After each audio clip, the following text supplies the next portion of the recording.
먼저 잠깐 기도하겠습니다.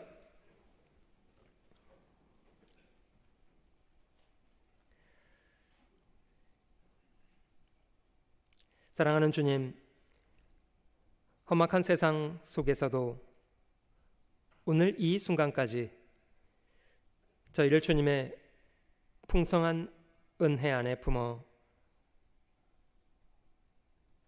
살아올 수 있도록 도우신 주님의 귀한 은혜 진심으로 감사합니다. 타락된 본성을 따라 죄악 가운데 있던 저희를 복음으로 찾아 구원해 주시고 참된 소망 중에 살게 하신 것을 감사합니다. 전에 죄인이었던 저희가 이제는 복음 안에서 하나님의 자녀가 될 뿐 아니라 주님의 몸된 교회 안에 저희를 보전하여 주시고 말씀으로 저희를 가르치시고 하나님의 사람으로 온전케 되도록 훈련하실 뿐 아니라 잠시 이 땅을 살아가는 동안에도 저희를 권하신 주를 사랑하며 주님의 선히 여기시는 일을 행하기에 온전한 사람 되도록 도우시는 것을 진심으로 감사드립니다. 세상은 날로 어두워져 가고 무서운 일로 두려운 시대를 저희가 살고 있습니다. 전능하신 하나님을 아버지로 섬기며 험악한 세상 속에서 주님의 이 복음의 빛을 많은 사람들에게 밝히 비춰 살게 하시기를 원합니다. 저희를 통해서 많은 사람들이 주님께 돌아오는 선한 일을 잘 감당하고 다시 오시는 영광스러운 주님 앞에 부끄럼 없이 설 수 있도록 저희 남은 생애를 다스려 주시고 도와주시옵소서. 이 시간도 각 사람 마음속에 주께서 주시기 원하시는 선한 교훈들 풍성히 베풀어 주시기를 기도합니다. 변함없는 사랑으로 저희를 사랑하시는 구주 예수님의 거룩하신 이름으로 기도드립니다. 아멘.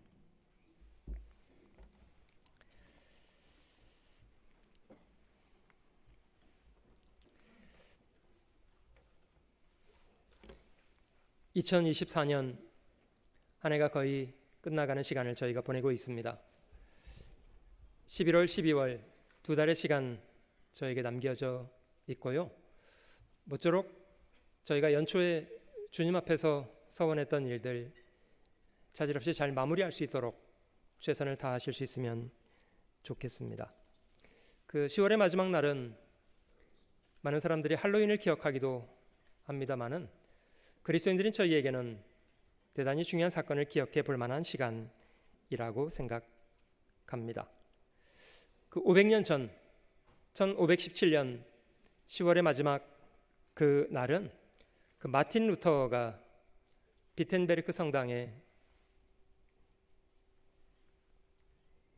95개 조항 면죄부 판매의 부당성을 고발했던 95개 조항을 붙였던 사건으로 발단된 종교개혁의 날이라고 기억하는 날입니다. 역사 속에 사단은 무수히 사람을 거짓으로 속여왔고요. 사실 저희는 참 혼탁한 시대를 살고 있습니다. 이사야 5장에 보시는 말씀처럼 많은 사람들이 악을 악으로 인정하고 악으로부터 돌이켜서 구원을 받으려고 하기보다는 자신의 거짓과 악을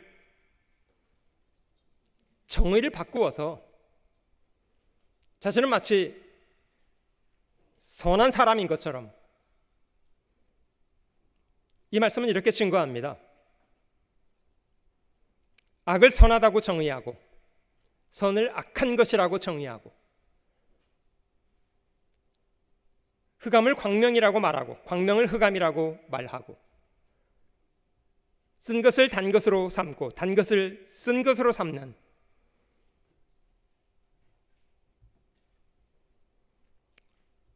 수없이 많은 사람들이 말도 안 되는 주장을 하고 있는 그런 혼탁한 시대를 저희가 살아가고 있습니다. 사람이 죄를 죄로 여길 때는 물론 불완전하기 때문에 자신이 짓는 죄를 부끄러워합니다마는 심판의 때가 되면 더 이상 사람들이 죄를 죄로 여기지도 않을 뿐더러 뻔뻔하게 죄를 주장하면서 삽니다. 선지자 이사야가 경고했던 이 시대는 이스라엘 사람들이 하나님의 심판을 경고하던 내용입니다. 이사야 3장 말씀에 그들이 안색이 스스로 증거하고 그 죄를 감추지 않죠. 마치 죄를 짓는 것이 자신의 권리인 양 뻔뻔하게 죄를 발표하고 숨기지 않는답니다. 옛날 소돔 사람들, 하나님의 심판을 받았던 그 시대 사람들, 더 이상 죄를 죄로 여기지 않고 죄를 마치 인간의 권리인 것처럼 죄를 발표하고 숨기지 않고 그들의 영혼에 화가 있을진저. 사실 역사 속의 사단은 무수히 사람들을 선동해서 죄악 가운데 살도록 속여 왔습니다마는 그런 속에서도 진리의 빛을 용감하게 쳐들고 밝혀주었던 신앙의 모범이 되는 사람들 있어 왔습니다. 저희가 진리에 서기 위해서, 거짓에 속지 않기 위해서 저희는 진리를 찾아 발견해야 될 뿐 아니라 저는 용감히 진리편에 서야 합니다. 10월의 마지막 날을 보내면서 저희가 잠시 종교개혁의 의미를 좀 생각해 보고 싶은데요. 한 수도사의 용감한 행동, 그 사건으로 종교개혁이라는 사건은 시작되었습니다. 가톨릭의 면죄부 판매를 부당성을 증거해서 마틴 루터는 95개 조항을 게시했고, 이 날로부터 이제 종교개혁이라는 사건이 발단되었고, 결과적으로 구교와 신교는 서로 나누어지게 되었습니다. 마틴 루터는 가톨릭으로부터 정죄를 받게 되었고, 브롬스 제국회의에서 재판을 받았습니다.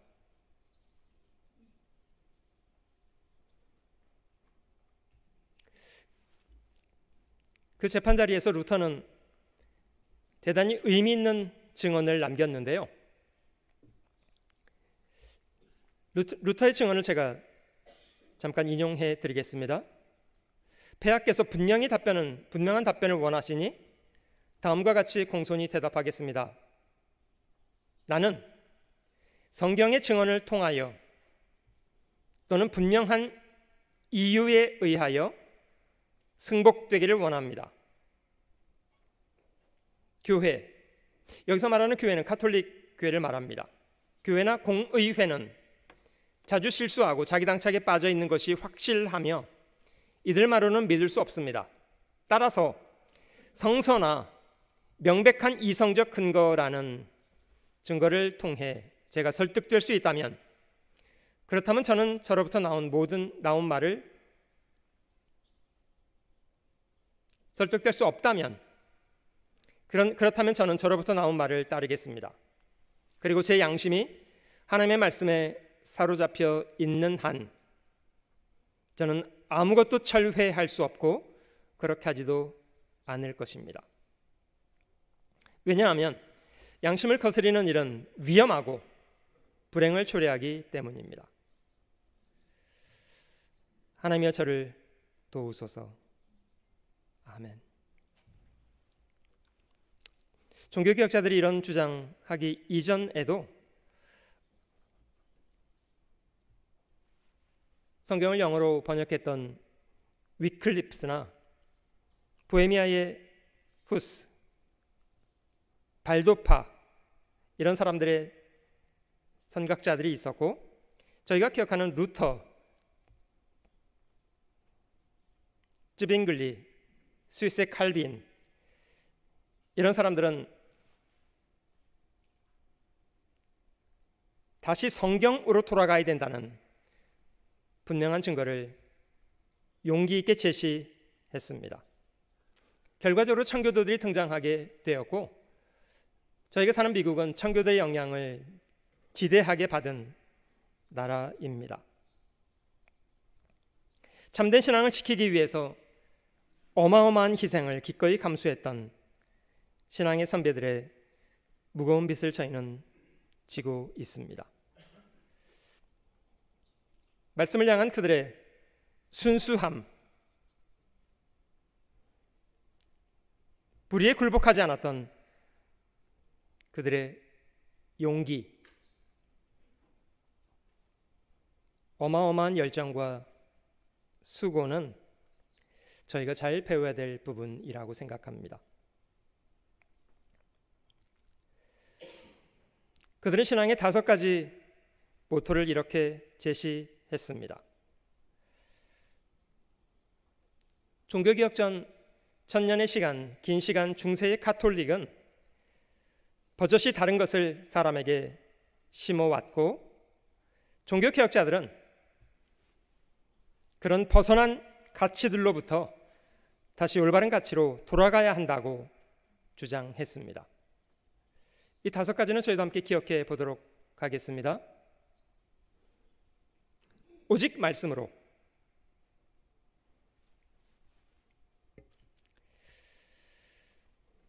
가톨릭은 인습이나 전통, 사람들이 만든 교회법, 그것이 마치 말씀을 대체할 수 있는 것처럼 가리켰습니다마는, 종교개혁자들은 첫 번째로 오직 말씀으로 돌아가야 된다. 그리고 구원의 원리를 3가지로 분명하게 증거했습니다. 오직 믿음으로, 오직 은혜로, 오직 그리스도를 통해, 오직 하나님의 영광을 위하여.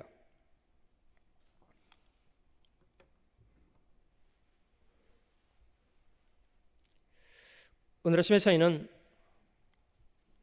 500년 전 그들의 용감한 주장, 얼마나 중요한 가치를 가지고 있는가 돌아볼 수 있으면 좋겠습니다.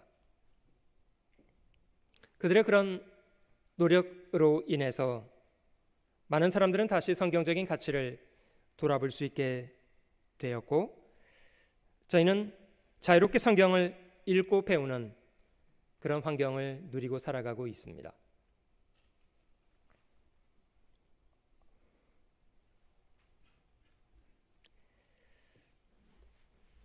종교개혁자들의 그런 선한 희생 앞에 저희가 얼마나 큰 빚을 지고 있는가를 돌아보면서 선한 교훈들을 저희도 본받을 수 있으면 좋으리라고 생각합니다.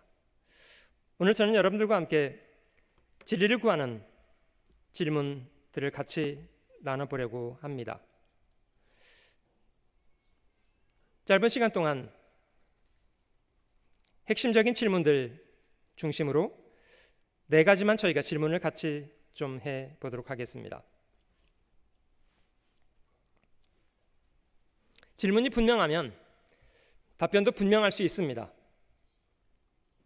첫 번째 질문, 우리는 누구를 섬겨야 하는가? 제가 2가지 예시를 드릴게요. 한 가지는 피조물을 섬겨도 괜찮은가? 아니면 창조주를 섬겨야 하는가? 그것이 첫 번째입니다. 답변이 어렵지 않으시죠? 마땅히 창조주를 섬겨야 합니다. 2번째 질문, 무엇에 근거하여 믿음을 결정해야 하는가? 무엇을 믿어야 하는가? 사람이 만들어낸 인위적인 근거를 믿어도 괜찮은가? 아니면 신적인 계시를 믿어야 하는가? 2번째 질문입니다. 자, 3번째 질문은 어떻게 사람이 구원을 받을 수 있는가? 인간의 선행, 인간의 공로, 인간의 의인가? 하나님의 은혜인가? 답변이 어렵지 않죠?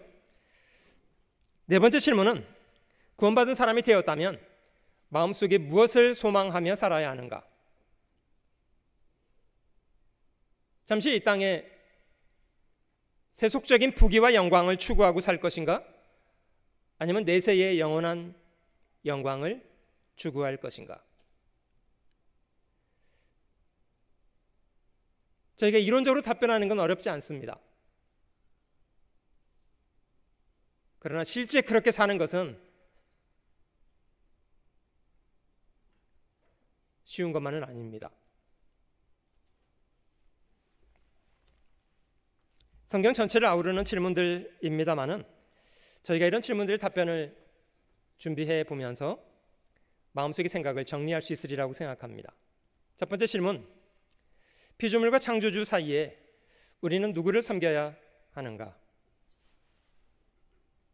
왜 우리는 피조물이 아닌 창조주를 섬겨야 마땅한가?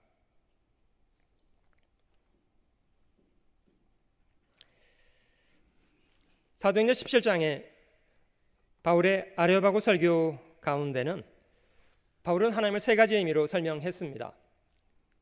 우주와 그 가운데 만물을 지으신 분, 천지의 주인, 그는 손으로 지은 전에 계시는 분은 아니시고 무엇이 부족하기 때문에 사람에게 섬김받으시는 분이 아니라 오히려 창조주는 모든 사람에게 필요한 것을 공급하고 계시는, 생명도 호흡도 만물도 주시는 분이시라고 말씀했습니다. 하늘이여 들으라, 땅이여 귀를 기울이라. 여호와께서 말씀하시기를 내가 자식을 양육하였거늘 그들이 나를 거역하였도다. 심지어 소나 나귀 같은 이런 천한 짐승들조차도 자신의 주인을 알건만은, 소는 그 임자를 알고 나귀는 그 주인의 구유를 알건만은 이스라엘은 알지 못하고 나의 백성은 깨닫지 못하는도다. 이게 어디 이스라엘의 이야기뿐이겠습니까? 얼마나 많은 사람들이 자신을 지으신 하나님을 알지 못한 채로 부끄럼 없이 헛된 것을 쫓아 살지 않습니까? 내 이름을 멸시하는 제사장들아, 나 만군의 여호와가 너희에게 이르기를 아들은 그 아비를, 종은 그 주인을 공경하나니 내가 아비일진데 나를 공경함이 어디 있느냐? 내가 주인일진데 나를 두려워함이 어디 있느냐? 하나님이 저에게도 동일한 말씀하시리라고 생각되지 않으십니까?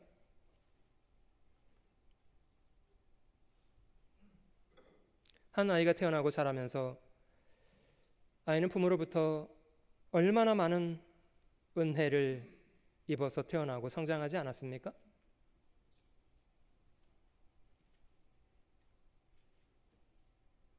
그런 자식이 자기가 원하는 삶을 살겠다고 자기 부모를 배반하고 조긴 자기 주인을 배반하고 두려워하지 않고, 너무 이상한 거 아닙니까?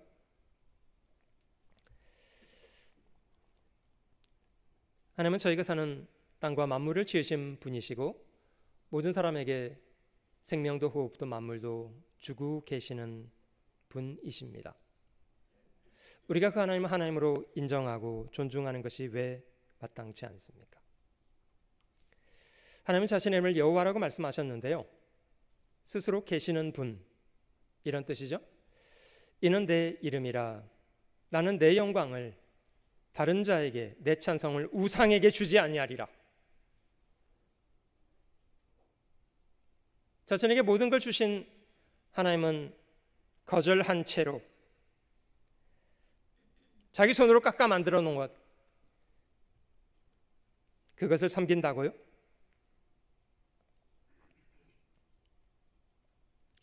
저희가 하나님보다 다른 것을 더 높이는 그런 태도, 그것은 악입니다. 로마서 1장 25절 말씀 같이 한번 읽어보실게요. 이는 저희가 하나님의 진리를 거짓 것으로 바꾸어 피조물을 조물주보다 더 경배하고 섬김이라. 주는 곧 영원히 찬송할 이시로다. 아멘. 피조물은 피조물일 뿐입니다.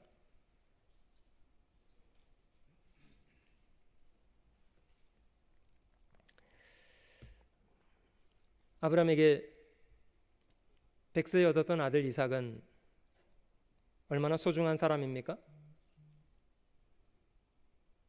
하나님이 그 아들 이삭을 번제로 드리라고 말씀하셨습니다.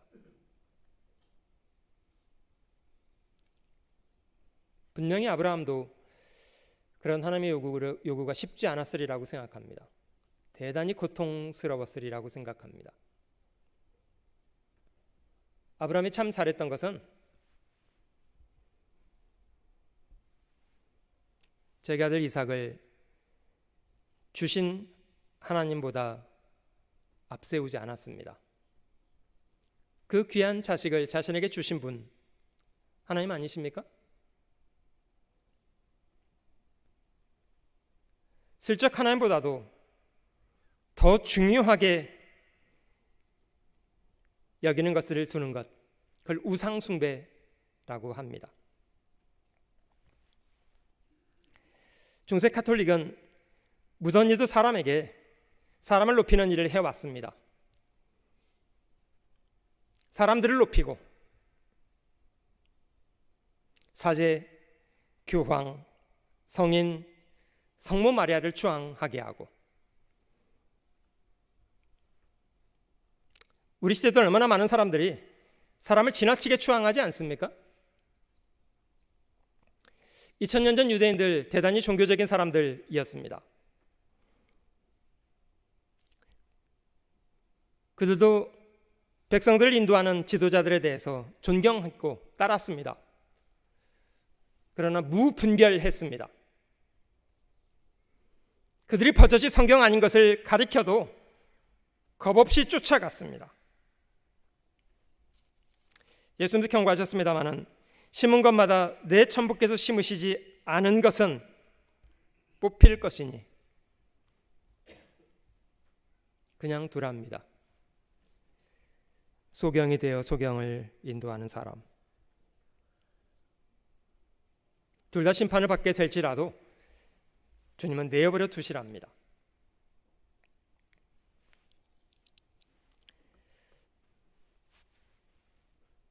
피조물을 조물주보다 더 경배하고 섬기는 것, 그것을 죄라고 인정해야 합니다. 하나님이 사람을 자기 형상대로 지었고 누구나 사람으로서 존중받는 것은 마땅한 일입니다. 그러나 지나쳐서 하나님보다 자신을 더 위에 두는 자기 숭배는 범죄가 됩니다.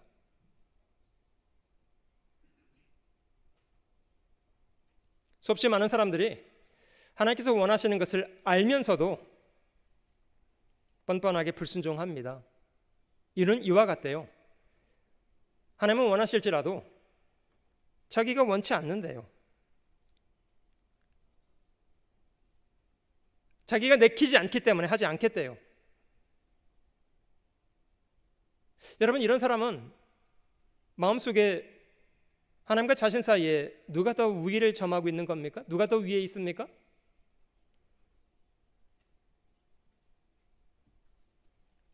목적 위반입니다.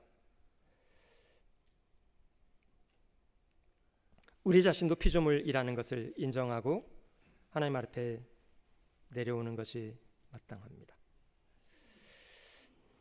2000년 전 구약 성경에 기록된 그대로 예수님께서 이 땅에 오셨습니다. 여러분들에게 예수님은 어떤 분이십니까? 전통적으로 유대교, 이슬람, 하나님을 부정하지 않는 사람들이죠.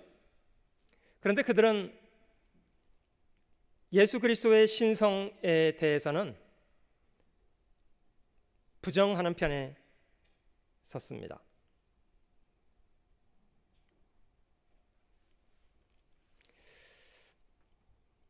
유대교는 2000년 전이나 지금이나 변함없이 예수 그리스도에 대해서는 적대시하고 있습니다. 주님이 그들에게 많은 증거들을 보여주셨고 부인할 수 없는 증거를 제시하셨는데 유대인들은 받아들이려고 하지 않았습니다. 유대인들이 대답하되 선한 일을 인하여 우리가 너를 돌로 치려는 것이 아니라 참남함을 인함이니 네가 사람이 되어 자칭 하나님이라 함이로라. 질문 드려보겠습니다.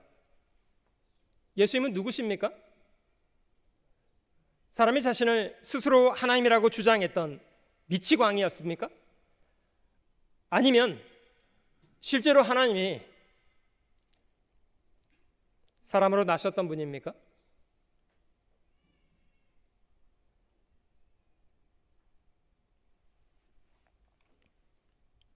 제가 한 10가지 정도 증거를 한번 제시해 보겠습니다. 복음서에 기록되어 있는 예수님의 행적 가운데 그는 무수히 많은 사람들을, 병든 사람들을 고쳐주셨습니다. 심지어 불치병이라고 말하는 문둥병도 주여 원하시면 저를 깨끗게 하실 수 있습니다. 얼마든지 말씀으로만 하실 수 있었는데도 주님은 그에게 손을 대어 주셨습니다. 내가 원한다, 깨끗함을 받으라. 즉시 깨끗해졌잖아요. 소경의 눈을 열어주시기도 하고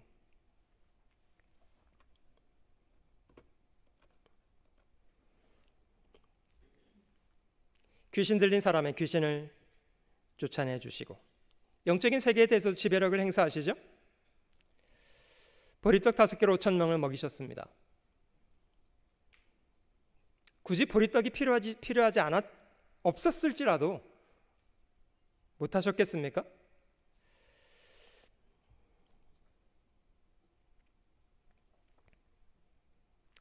한 번은 주님의 제자들과 함께 배를 타고 갈릴리 바다를 건너가고 계셨습니다.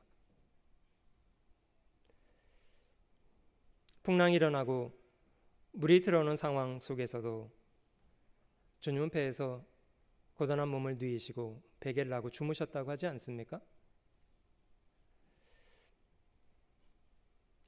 예수님도 저와 여러분 같은 똑같은 육체를 가지고 계신 고단하고 피곤을 느끼셨던 분이셨습니다. 고물에서 주무셨습니다. 풍랑 속에서 제자들은 죽음에 직면하게 되었고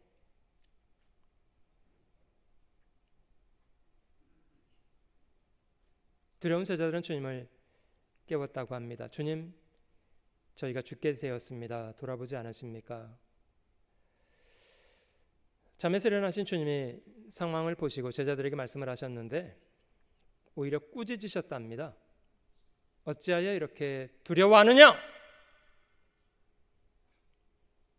오히려 두려워한다고 꾸짖으셨대요. 여러분, 풍랑이는 바닷속에서 죽음 앞에 놓여 있는데 두려워하는 것이 마땅한 일이라고 생각되지 않으세요?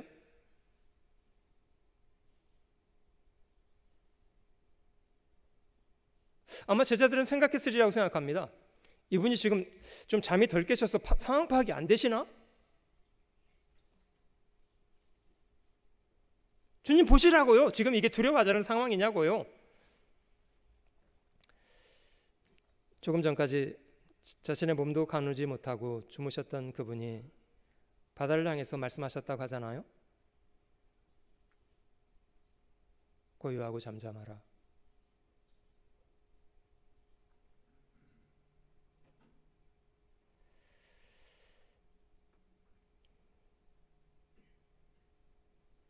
주님이 말씀하시자마자 조금 전까지 날뛰던 성남 물결이 삽시간에 조용해져 버렸습니다.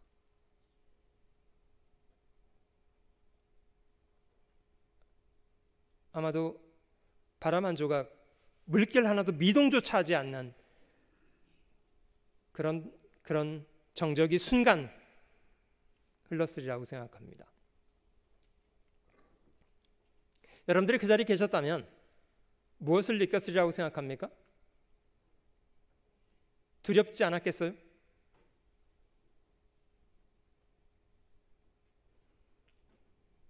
저가 뉘기에 바람과 물을 명함에 순종하는가? 누구십니까? 성경은 그분이 이 땅에 오신 하나님이라고 말씀하십니다.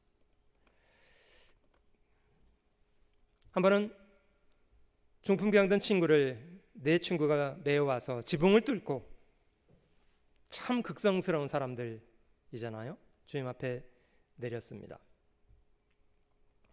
주님이 그 친구들의 믿음을 보시고 이렇게 말씀을 하셨대요. 소자야, 네 죄사함을 받았느니라. 이런 말씀을 하신 적이 두 번이죠. 유대인들이 굉장히 당황스러워했습니다. 참 놀라운 사람이다. 하나님 한 분 외에 누가 능히 죄를 사하겠는가? 주님이 아시고 말씀하셨어요. 내가 이 사람에게 소자야, 네 병이 나았다고 말하는 것과 네 죄사함을 받았다고 말하는 것 사이에 어떤 말이 더 상황이 정당한 말이냐? 상황만 봐서는 네 병이 나았다고 말하는 것이 훨씬 정당한 말이에요. 주님은 의도적으로 소자야, 네 죄사함을 받았느니라고 말씀하셨습니다.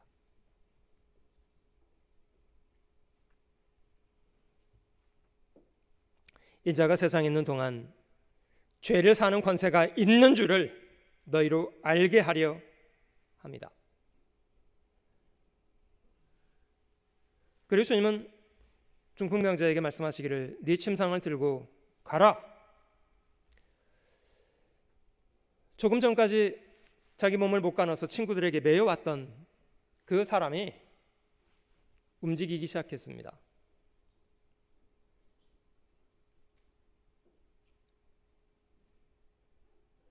자기 침상을 정리해서 사람들 앞에서 들고 갔습니다.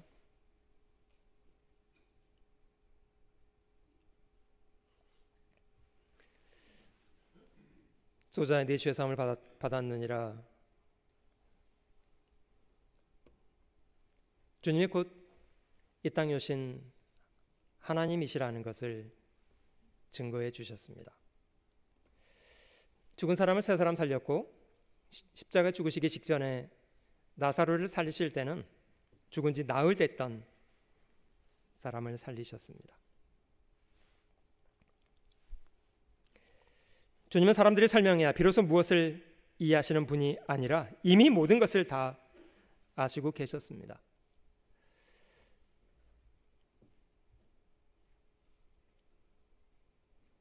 여리고의 삭개오를 만나실 때에도 사람들이 나무 위에 있는 사람이 삭개오라고 말하지 않았습니다.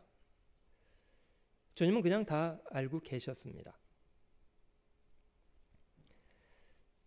사람에게 일일이 증거받으시지 않아도 주님은 다 아셨습니다. 주님은 자신이 아브라함이 나기 전부터 있었다고 말하지 않았습니다. 그는 자신이 아브라함 나기 전부터 있는 분이라고 말씀하셨습니다. 영어로 I am이죠. 하나님이라는 말입니다.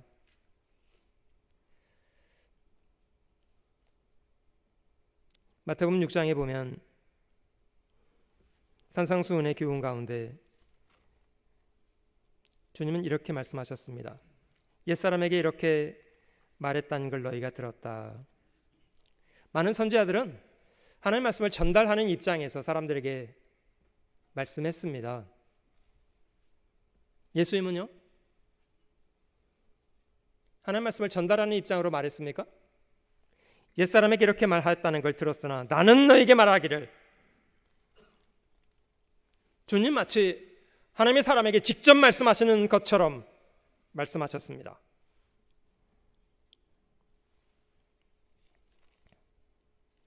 요한복음에 10번 자신을 나는 길이요 진리요 생명이다. 나는 부활이요 생명이다. 나는 생명의 떡이다. 나는 선한 목자다. 내가 문이다. 누가 그렇게 말할 수 있습니까?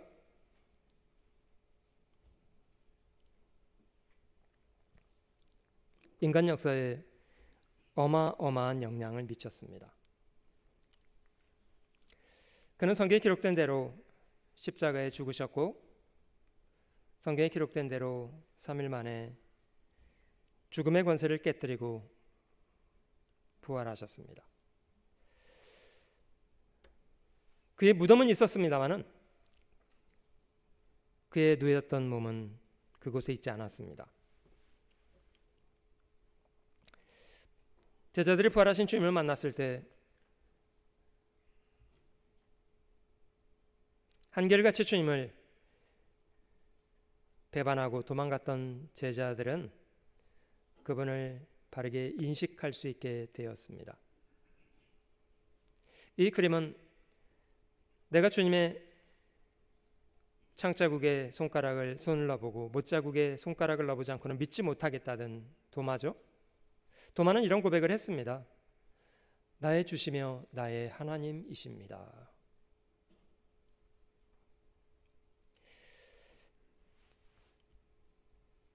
성경은 무엇을 증거합니까? 성경은 그분을 하나님이라고 증거하고 있습니다. 이 땅에 오신 한 아기, 한 아들.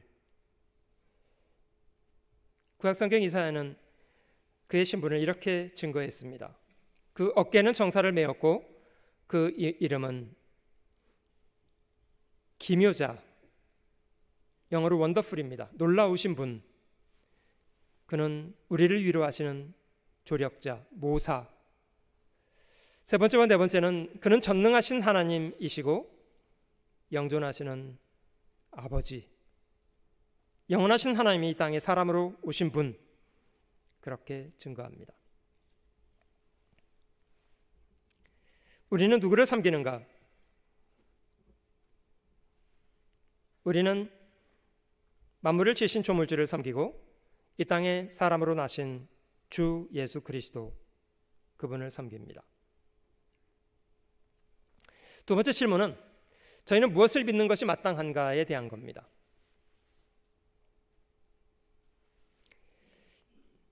인간들이 만들어낸 인위적인 것들을 믿음의 근거로 삼아도 되는가? 아니면 신적인 경전을 믿어야 하는가? 여러분, 인간 역사 속에 수없이 많은 사람들이 하나님을 믿는다고 자처하면서도 하나님 말씀에 머물러 있으려고 하지 않았습니다. 놀랍죠? 수없이 많은 사람들이 하나님 말씀에 버젓이 다른 것을 더해서 믿으려고 노력해 왔습니다.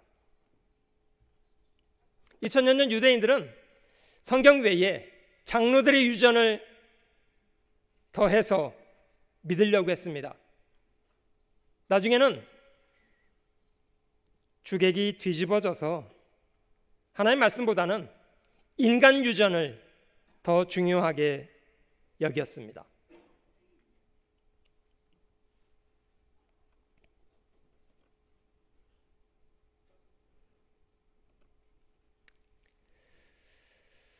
마가복음 7장에 주님이 유대인들의 잘못된 신앙을 책망하셨던 말씀입니다. 너희가 하나님의 계명은 버리고, 놀랍지 않으세요?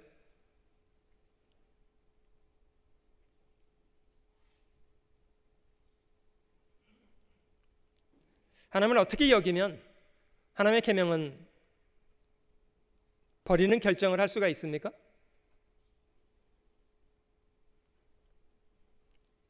인간 유전을 지키기 위해서 하나님의 말씀을 버리는 사람들. 사울 왕이 폐위됐던 것도 같은 이유 아닙니까? 왕이 여호와의 말씀을 버렸으므로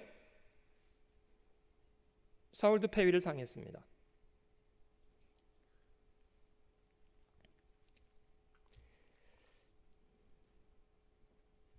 심은 것마다 내 천목에서 심으시지 않는 것들, 인간이 만들어 놓은 규칙을 하나님 말씀보다 더 앞세우는 사람들 얼마나 많습니까?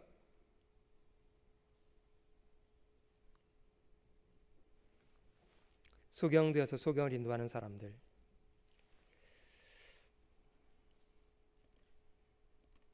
성경은 어떤 경우에도 더하는 거나 빼는 것을 하나님은 허락하지 않으셨습니다. 내가 너에게 명하는 말을 너희는 가감하지 말고, 더하는 것도 금지하고 빼는 것도 금지하고.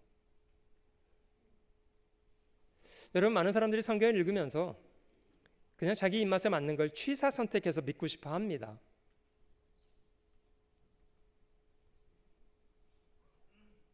나는 이 말씀은 참 좋아, 근데 이 말씀은 별로 안 좋아, 이런 자기 취향을 분명히 얘기하죠. 있는 그대로 받아들이려고 하기보다는 그냥 자기 취향대로 믿겠다는 거예요. 내가 너에게 명하는 이 모든 말을 너희는 지켜 행하고 그것에 가감하지 말고. 저희가 완전하지는 않겠습니다만은 성경을 전체적으로 이해하고 성경의 균형 잡힌 태도로 말하고 행동하는 것이 필요합니다. 정말 필요한 것은 성경적인 생각, 성경적인 행동, 더하거나 빼거나 하지 말고. 너희는 그 말씀에 더하지 말라. 성경 제일 앞에 책인 신명기에도 잠언에도 성경이 이렇게 종결되죠. 계시록 마지막 부분에는 내가 이 책의 예언의 말씀을 듣는 각인에게 증거하노니 만일 누구든지 이것들 외에 더하면 하나님도 이 책에 기록된 재앙을 더하시겠대요. 만일 누구든지 이 책의 예언의 말씀에서 제하여 버리면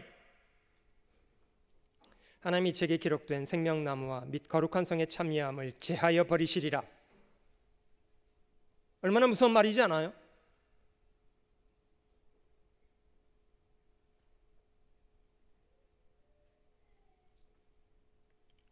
어떤 사람은 성경의 가르침에 미치지 못하는 사람도 있고, 어떤 사람은 지나치는 사람도 있고, 둘 다 좋지 않습니다. 하나님 말씀에 딱 머물러 있는 사람, 좌로나 우로나 치우침 없이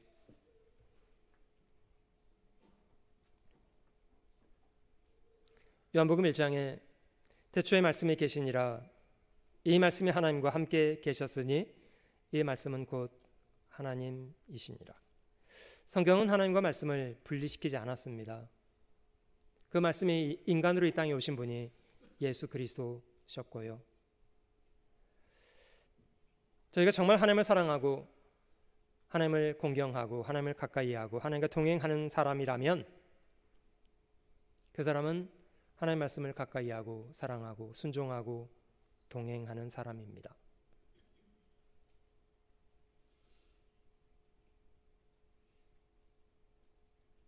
하나님의 말씀을 가까이하지 않고 순종하지 않고 따르지 않으면서 하나님을 가까이 한다고요? 전혀 그럴 수 없습니다. 전혀 그럴 수 없습니다. 자, 세 번째 질문은 구원에 대한 겁니다. 종교개혁자들은 구원에 대해서 세 가지 모토를 제시했습니다. 오직 그리스도 안에서의 구원, 오직 은혜로, 오직 믿음으로. 수없이 많은 사람들이 다른 것을 섞어서 가르쳤기 때문입니다. 여러분, 누가복음에 구원의 예시가 될 만한 사건들이 있습니다마는 탕자가 돌아왔을 때 아버지에게 받아들여진 거, 두 사람의 기도, 바리새인과 세리의 기도 중에 주님은 세리의 기도를 받아주신 거, 심지어 십자가 죽어가던 강도에게 주님이 천국을 열어주신 것도 그 원리가 무엇입니까? 그들이 인간적으로 선한 일을 많이 했던 사람들입니까? 전혀 아닙니다. 뭘 잘해서 구원받은 사람이 아무도 없습니다.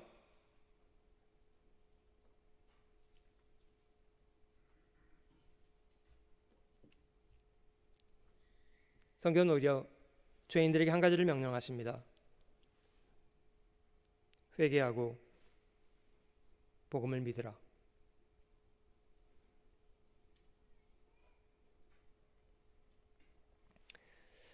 저 많은 자식도 자신의 자리를 떠나 아버지께 돌아왔고 아버지는 은혜로 그 자식을 받아주었습니다. 이걸 무슨 인간의 공로라고 말하겠습니까?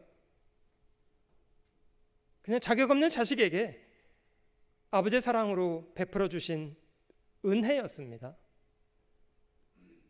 물론 사람이 반응했던 것이 전혀 없는 게 아니죠.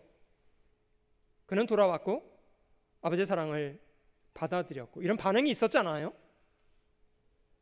그러나 이걸 어떻게 인간의 공로라고 말하겠습니까? 내가 이걸 해서 내가 아버지께 받아들여졌자 이렇게 주장할 수 있는 게 아니잖아요. 누가복음 18장에 기록되어 있는 죄 많은 세리, 사람들에게도 멸시받는 사람, 세리가 성전에 올라왔을 때 아무도 환영하지 않았습니다. 죄 많은 사람이었어요. 그는 자기 죄에 대해서 고집하지 않았습니다. 자기가 죄인이라고 솔직하게 인정하고 불쌍히 여겨달라고 하나님께 탄원했습니다. 하나님, 불쌍히 여겨주세요. 나는 죄인이로소이다.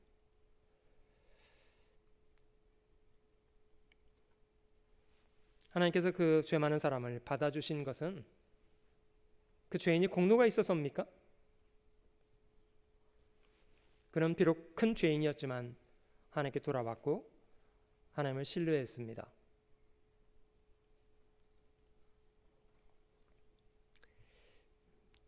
주님 옆에 죽어가던 강도도 평생 강도짓해서 사람에게 버림받아 십자가형을 받는 사람이었어요.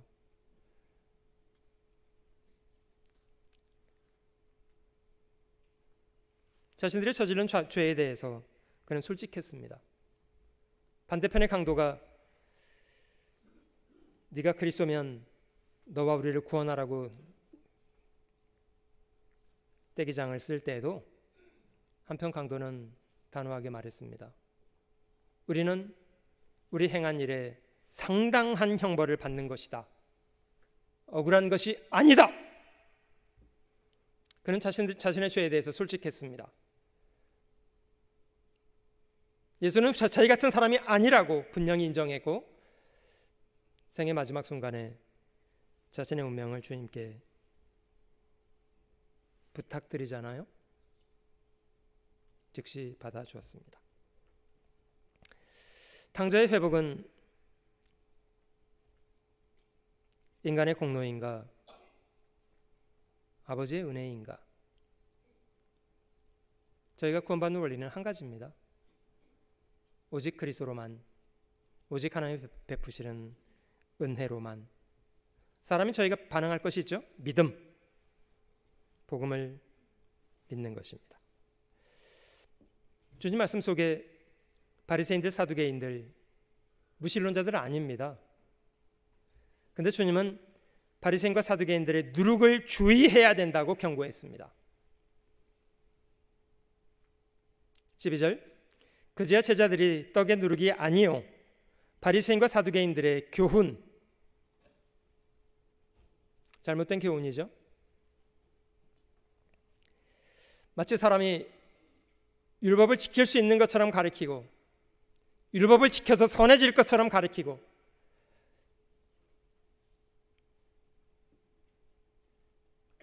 사두개인들 그냥 세상 죄악 가운데 적당하게 타협해서 사는 것을 정당한 일인 것처럼 조장하고 잘못된 가르침이라고 분명히 말씀하셨습니다. 누가복음 18장에 바리새인의 기도를 저희가 살펴볼 수 있는데요. 바리새인은 무신론자는 아니었습니다마는 그는 하나님을 자신을 심판하실 분으로 여기지도 않았습니다.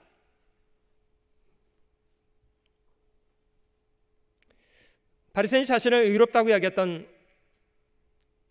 이유는 무엇입니까? 그는 자신을 대단히 의로운 사람이라고 여겼습니다. 자신을 죄인이라고 여기지 않았습니다. 그 이유는 이러합니다. 바리새인은 서서 따로 기도하여 가로되 하나님이여 나는 다른 사람들과 같지 않습니다. 그게 이유죠. 자신을 심판하실 하나님의 법으로 자신을 돌아보지 않았습니다. 다른 사람들과의 잘못된 비교,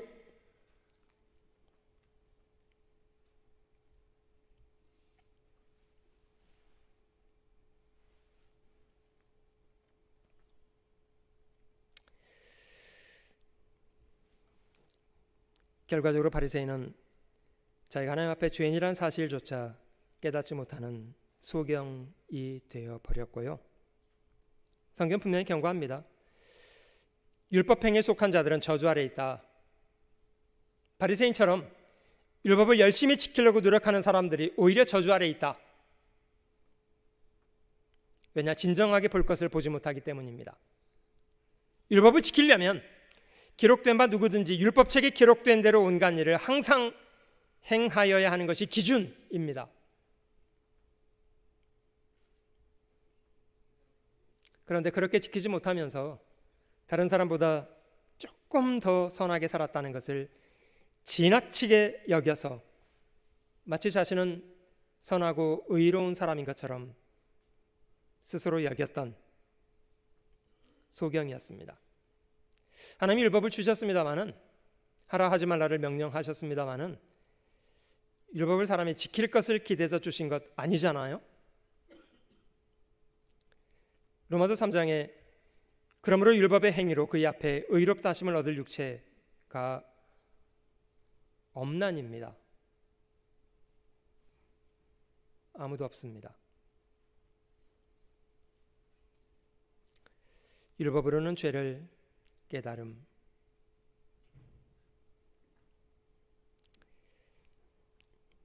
율법의 거울 앞에, 하나님이 심판하시는 기준 앞에 저희가 어떤 사람인가를 돌아봐야만 비로소 우리가 하나님 앞에 죄인이라는 것을 발견하고 죄를 용서해 주시는 그리스도께로 마음을 드릴 수가 있습니다. 2000년 유대인들 열심히 대단했던 사람들이죠. 안타까운 것은 적절한 지식을 못 갖추고 있었습니다. 저희가 하나님께 열심히 있으나 지식을 좇은 것은 아니다. 지금도 수없이 많은 사람들이 인간적인 열의를 가지고 믿어보겠다고 합니다. 성경 분명히 말씀하시죠. 혈통으로나 육정으로나 사람의 뜻으로 나지 않는다. 선하게 살겠다고 결심하고 믿어보겠다고 다짐하고 노력한다고 사람이 거듭나게 되지 못합니다. 저희가 하나님께 열심히 있으나 지식을 좇은 것이 아니다. 그런 무지함이 불행을 초래했습니다. 하나님의 의를 모르고 자기 의를 세우려고 힘써 하나님의 의를 복종치 않았다. 그리스도인들은 율법을 지켜서 의롭게 되려고 하지 않습니다. 저희가 얼마나 큰 죄인인가를 발견하고 죄를 위해서 대신 죽어주신 그리스도의 죄 사함으로 새로운 삶을 얻은 사람들입니다. 결과적으로는 그리스도인들이 그런 사랑에 굴복돼서 더 이상 죄의 종으로 살지는 않습니다. 같이 한번 읽어보실게요. 그리스도께서 우리로 자유케 하려고 자유를 주셨으니 그러므로 굳세게 서서 다시는 종의 멍에를 매지 말라.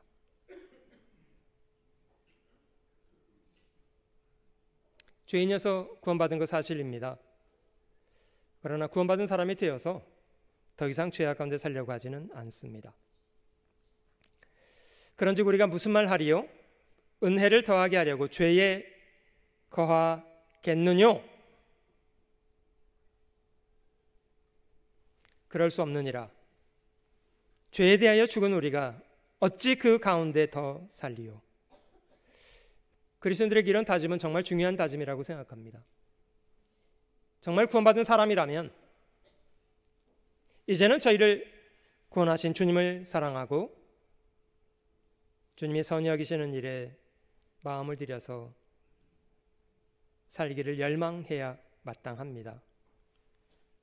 마치 죄가 인간의 권리인 것처럼 허망한 주장 가지고 죄 속에 살지 말아야 합니다.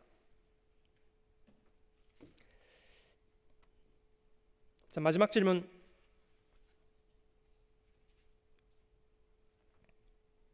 우리 마음속에 무엇을 소망하고 살 것인가에 대한 질문입니다.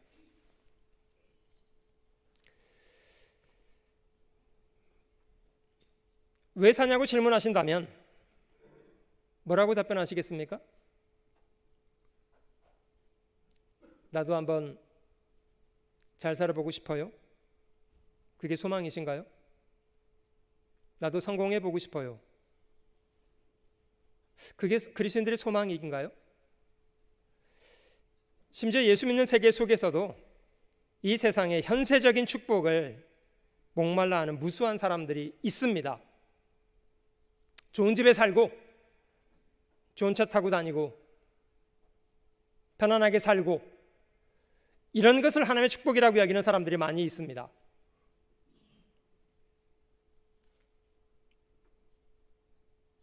예수 믿어서 복받았다는데 정작 예수님은 이 땅에 계실 때 자기 집 한 채 없이 빈들에서 이슬을 맞고 주무셨던 분이신데 주님은 자기 거라고는 십자가 하나뿐이었다고 하는데 예수를 믿는다는 사람들은 무슨 세상에 대한 욕심이 그렇게 많습니까? 많은 사람들이 예수를 이용해서 하나님을 이용해서 이 세상에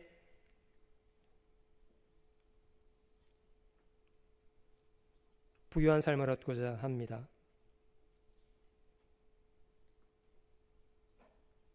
신앙을 미화해서 자기를 추구하는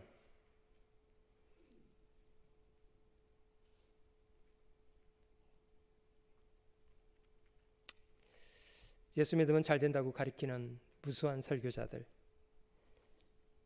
성경을 있는 그대로 믿는 믿음을 가리키기보다는 자신은 잘 될 거라는 헛된 신념을 가리키는 무수한 설교자들, 번영신학이라고 합니다.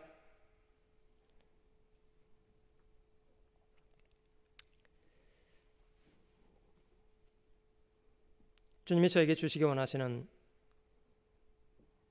참된 축복, 전혀 세상적인 것이 아닙니다. 찬송하리로다.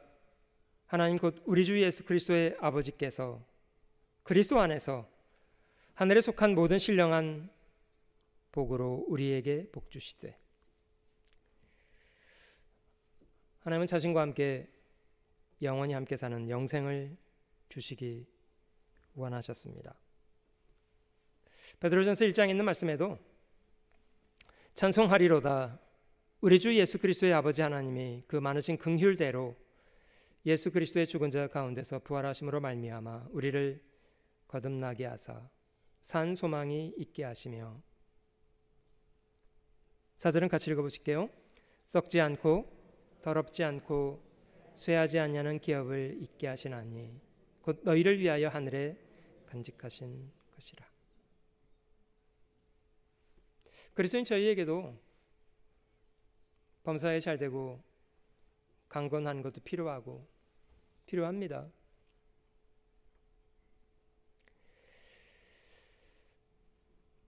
먼저는 구원을 받아서 하나님의 자녀가 된 사람이 하나님을 사랑하고 복음을 위해서 수고하는 사람이 강건하고 범사에 능력 있는 사람이 되는 것은 얼마나 좋은 일입니까? 요셉은 성공한 삶을 목말라서 발버둥 친 사람이 아닙니다.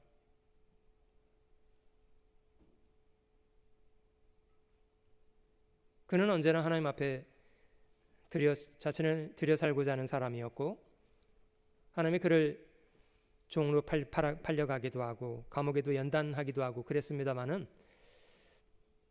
그 연단의 시간이 끝나고 나이 30 애굽을 총리하게 된 이후에 그 어떤 누구도 경험하지 못한 부하귀를 누려보았습니다.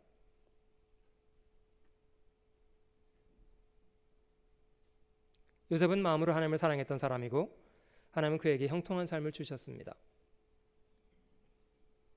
요셉은 그 형통을 통해서 하나님의 뜻하신 바를 잘 이루어 드릴 수 있었습니다.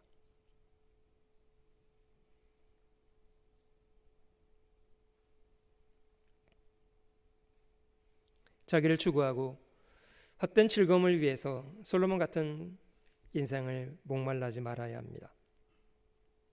더 하나님의 뜻을 성실하게 이루어드리기 위해서 저희는 형통한 사람이 되기를 구해야 마땅합니다. 저는 잠시 이 땅에 이따 사라질 것을 기대하고 사는 사람들이 아닙니다.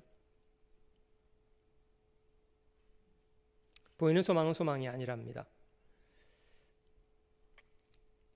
만일 우리가 보지 못하는 것들을 바란다면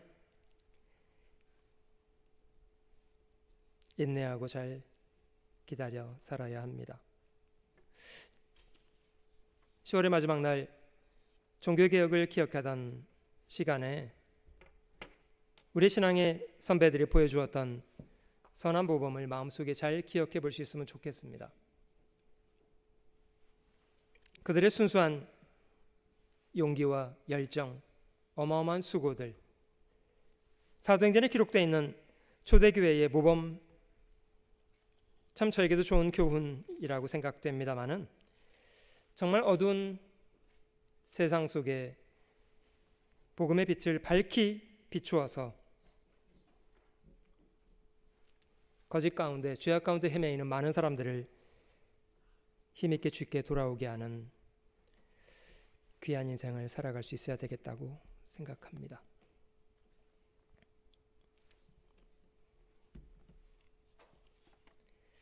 진리를 구하는 질문들, 오늘 제가 간단하게 4가지 질문을 여러분들께 소개해 보았습니다마는 충분히 묵상해 보시고 성경으로 답을 찾아보고 내가 그런 말씀 앞에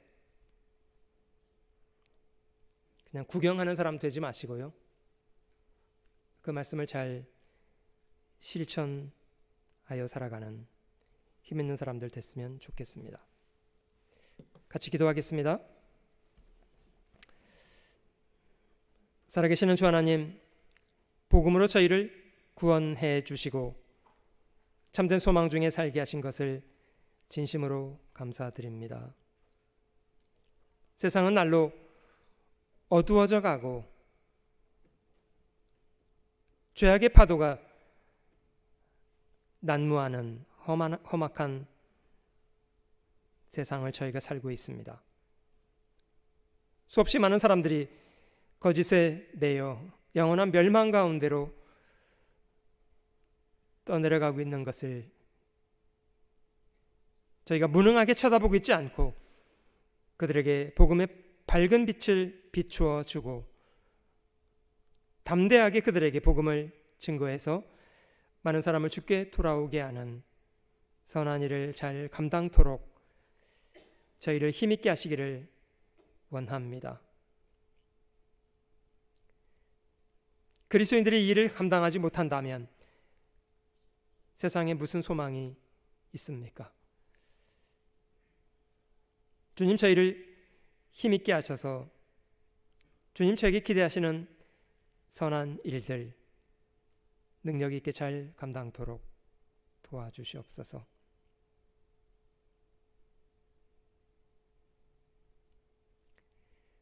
언제나 변함없는 사랑으로 저희를 사랑하시는 구주 예수님의 거룩하신 이름으로 감사하며 기도드립니다.